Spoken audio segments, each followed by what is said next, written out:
Welcome to the CDA Institute's Geopolitical Update. I'm Josh Malm, Director of Research and Analysis for the Institute, and I'm joined by geopolitical expert Joseph Varner, Deputy Director of the Conference of Defense Associations and former Director of Policy for the Minister of National Defense. In this podcast, Joe will provide his analysis and insights on the most significant geopolitical and international security developments of the week. So grab your headphones and get ready for a concise but comprehensive update on the world's most pressing geopolitical issues. The CDA Institute encourages rigorous debate on national security matters through our events, research, and publications.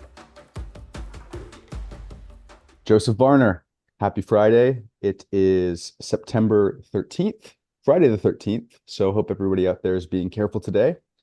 Joe, we're at the end of the week. What's been going on and what should our viewers or listeners be focused on and paying attention to this week?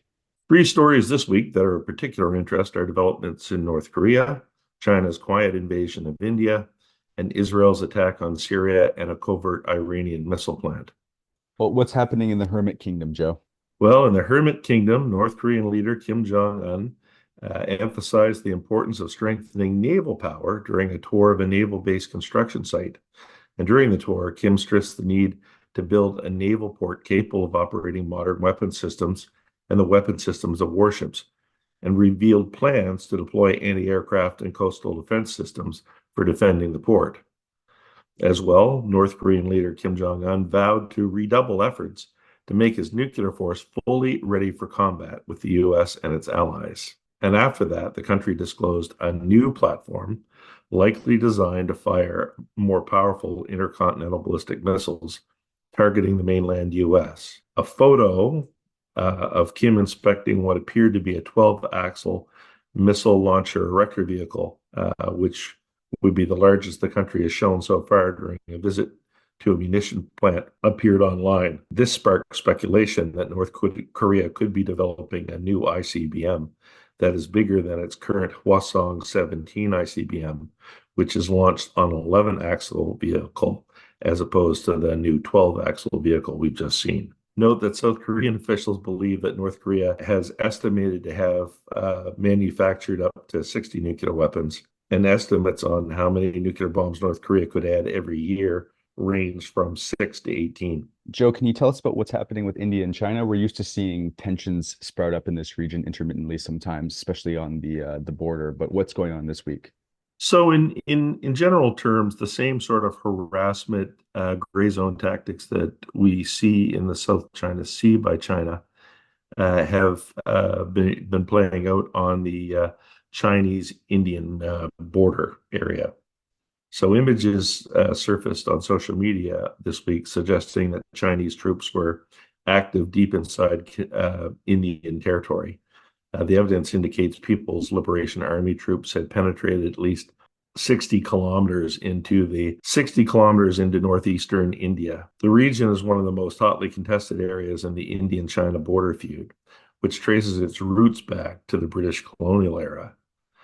The 1962 Sino-Indian War, sparked by these border disputes, saw China temporarily advance into this area of what it calls South Tibet. China has continually moved to erode Indian sovereignty in the region and signals its intentions and successes in this regard to India's arch-rival Pakistan, suggesting that India is militarily weak. It should be noted that Beijing has issued Chinese names now for 30 locations in what it considers South Tibet and other areas of Indian territory, which the Indian government quickly dismissed as meaningless, but the Chinese have given names to them, suggesting that they consider it very clearly to be Chinese territory. So, Joe, we've been tracking developments in the Middle East basically since this podcast started.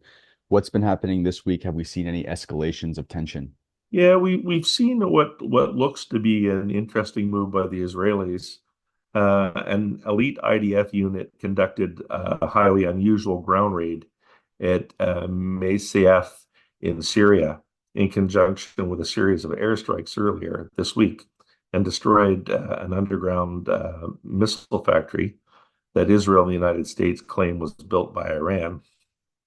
The destruction of the factory appears to be a significant blow to an effort by Iran and Hezbollah to produce precision medium-range ballistic missiles on Syrian soil.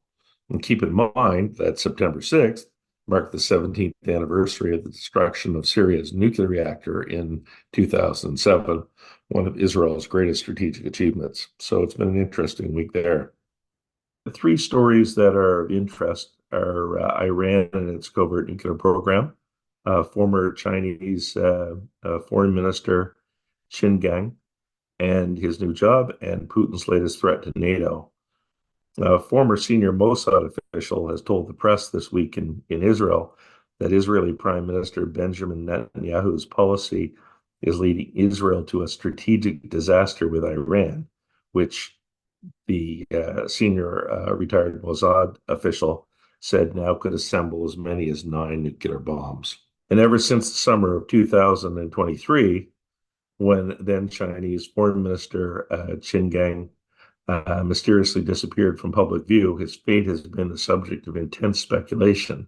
His crime appears to be falling in love with a woman linked to a Western spy agency, and he was in fact allegedly owed by Russia to the Chinese president.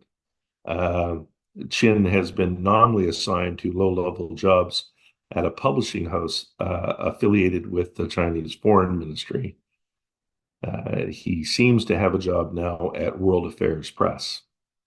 And China's Communist Party, of course, removed its former foreign and defense ministers recently, Qin Gang and Li Shangfu, from both the Central Committee and from their positions in the government in part of the ongoing corruption purge. And in his most recent threat directed at the West, Russian President Vladimir Putin has said that a Western move to let Kiev use long-range weapons against targets inside Russia would mean NATO would be at war with Moscow.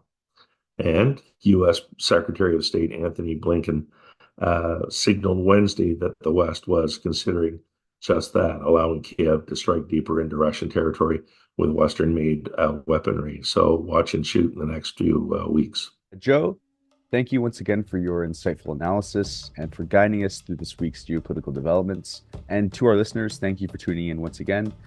Be sure to check us out next week as we reconvene with Joe to delve into another week of global affairs. Thank you, everyone.